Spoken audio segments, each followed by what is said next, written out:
Olá, minha amiga, meu amigo, hora do nosso encontro, nesta terça-feira, 5 de agosto. Hoje, a minha terra natal, Cachoeira do Sul, está completando 205 anos de emancipação. Foi em 1820. Era um dos maiores municípios do estado. Havia pouquíssimos municípios. O município de Cachoeira ia até a fronteira com a Argentina, até na região das Missões. Essa foto aí aparece ao lado esquerdo da igreja, antes de a igreja ser reformada, a casa em que eu nasci. E essa foto deve ser dos tempos em que minha mãe era uma menina. Bom, e num 5 de agosto, em 1954, eu lembro muito bem, na Rua Toneleiros, número 180, Rio de Janeiro, eu quando passo por lá lembro disso, em Copacabana.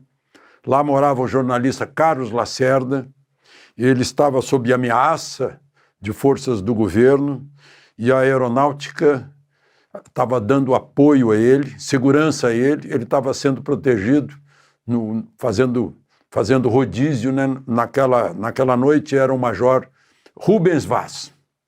E atiraram para matar Lacerda, acertaram no pé do Lacerda e no peito do major, que foi morto. Depois se descobriu que era a guarda pessoal do presidente Getúlio Vargas. A Força Aérea fez um tribunal à parte, uma investigação à parte, um inquérito à parte. Foi daí que surgiu o termo República do Galeão, 5 de agosto. Não deu nem 20 dias depois, Getúlio se matou, porque as coisas estavam chegando cada vez mais perto do Palácio do Catete e sua guarda pessoal, que era constituída pelo Gregório Fortunato, que ele trouxe de São Borja, como homem de confiança, peão da estância, né? E outros do Rio de Janeiro, Climério, mais alguns aí, eu não lembro de todos os nomes, estou falando disso de lembrança de cabeça. Eu tinha 13 anos e óbvio que acompanhava de perto essas coisas, né? E num 5 de agosto, em 1962, eu lembro também, morria a Marilyn Monroe, que estranho, era ídolo também de meu filho, né? Era a mulher mais sensual de Hollywood, do cinema americano. Cantou Happy Birthday, Mr. President, para o presidente Kennedy. Levantou uma falação danada. 36 anos. Morreu de excesso de dose de calmantes, de barbitúricos. Tem gente que é abatida pela fama. Acho que foi esse o caso. Marilyn Monroe, O Pecado Mora ao Lado, com o Tom Ewell, um dos filmes dela. Era o grande símbolo do que na época se chamava de sex appeal, a mulher sensual. Lembre-se de se inscrever e ao final de deixar o gostei ou não gostei. Vamos então à conversa de hoje.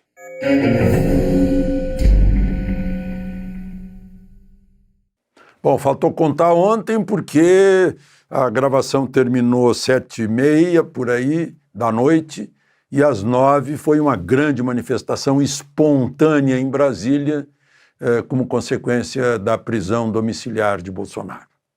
As pessoas se reuniram na Torre de TV e baixaram pela esplanada, pelo eixo monumental, esplanada dos ministérios, e depois se dirigiram à casa de Bolsonaro.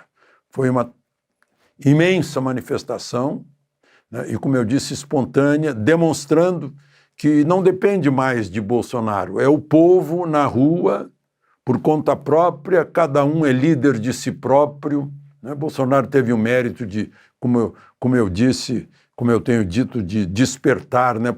Soprar oxigênio numa brasa dormida de brasileiros que estavam esperando uma sacudida para se pronunciar. E agora, sem medo, porque a lei Magnitsky, ao posar sobre Moraes, parece que foi um vento que afastou o medo que estava imposto sobre as pessoas depois daquelas quase 2.000 prisões em função do 8 de janeiro e tudo mais, né? O cala-boca que não morreu, as punições, os bloqueios de contas, etc. Não deu nem tempo de ver todas as condições da prisão domiciliar. Ele não pode ter telefone celular, foi apreendido. Ele não pode receber na casa dele os filhos dele. Os filhos dele.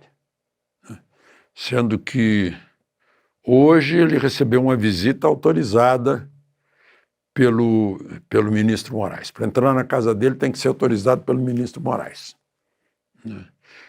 Só podem conviver com ele Dona Michele e a filha do casal. Eu imagino que se precisar de um médico para a filha do casal com urgência, acho que não vou ficar esperando a burocracia de autorizar para entrar na casa. Agora, não poder falar com os filhos é incrível, né? Mas, enfim, os juristas estão se pronunciando, né, dizendo que várias irregularidades não teve uma proposta, uma iniciativa do Ministério Público, que é exigida pela Constituição, artigo 127, 129. Não teve, né? Mais uma vez, o Ministério Público não entrou, né? Lá no início do inquérito do fim do mundo, tampouco teve Ministério Público. Para decretar prisão domiciliar, dizem os juristas, teria que haver uma prisão preventiva e depois uma prisão domiciliar. Prisão domiciliar não pode ser a primeira prisão, segundo os juristas, né? Bom, tinha lá ele dizendo que, justificando, né, a prisão domiciliar, que ele usou o telefone do filho. Eu até anotei aqui o que ele disse, né, o que de grave teria. Ele disse: boa tarde, Copacabana. É pela nossa liberdade, pelo nosso Brasil. Sempre estaremos juntos. Foi esse o crime. Bom, mas aí está lá na decisão dizendo que com esse telefonema e tal, que ele quebrou a determinação de que ele não poderia estar nas redes sociais, mas eu vi o ministro repetindo que ele poderia dar entrevista. Entrevista hoje em dia é basicamente rede social. É o que a gente sabe aí da atualidade, né? O resto já é coisa que é coisa tradicional, né? Mas, e aí fala que aí eventualmente poderiam ser praticadas ilegalidades por Bolsonaro. É o famoso pré-crime, né? Bom, e aí o Departamento de Estado, o Bureau de Negócios do Hemisfério Ocidental, divulgou uma nota, ainda ontem, dizendo que Moraes, sancionado por violação de direitos humanos, continua usando as instituições brasileiras para silenciar a oposição e ameaçar a democracia. Os Estados Unidos condenam o decreto de prisão domiciliar do ex-presidente Jair Bolsonaro e responsabilizarão todos os que apoiam e colaborarem nessa conduta. Bom, agora a gente vê aí, né, essa voz que foi fechada de Bolsonaro virou a voz do povo. Cada um tem a sua voz. A voz da oposição virou a voz do povo. De milhões, daqueles milhões que saíram para as ruas no domingo e para os milhares, não sei quanto, que encheram ruas de Brasília na reação espontânea de segunda-feira à noite, de ontem à noite. Bom, só para terminar aqui, né? Ainda tem essa história que está chocando. Eu tenho a impressão que está naquela imprensa que há pouco eu chamei de mais antiga, tradicional, não está só nas redes, deve estar nas televisões, nas rádios, suponho, né? Uma espécie assim de lava-toga, divulgação de anotações de coisas do Talhaferro, que trabalhava no gabinete de Moraes no Tribunal Superior Eleitoral, que está com o jornalista americano Schellenberg, que está divulgando, mostrando, assim para a gente resumir, que o gabinete de Moraes na Justiça Eleitoral virou uma espécie de delegacia de polícia de investigação, colhendo dados biométricos da Justiça Eleitoral e pesquisando pessoas que tinham sido presas para saber as coisas que elas postaram desde 2018. Né? E aí tem uma fala do juiz auxiliar dizendo: na audiência de custódia, dar a cada um o que é de direito, a prisão.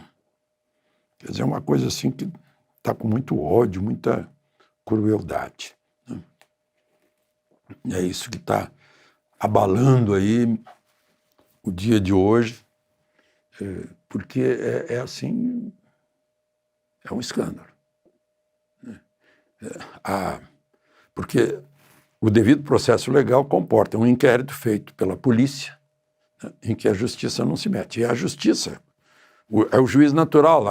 A justiça eleitoral não é o juiz natural. Né? Obviamente não é. E o uso de dados sigilosos para alimentar um inquérito e manter as pessoas na prisão. Em que misturou-se aí polícia, Ministério Público e tribunal. Uma mistura não identificada. Enfim, estão correndo aí esses dados. Certamente o Senado, que foi posto na Constituição como o freio dos freios e contrapesos dos três poderes, o único freio possível do Supremo. Alcolumbre já disse que, enquanto ele for presidente do Senado, não haverá processo de impeachment.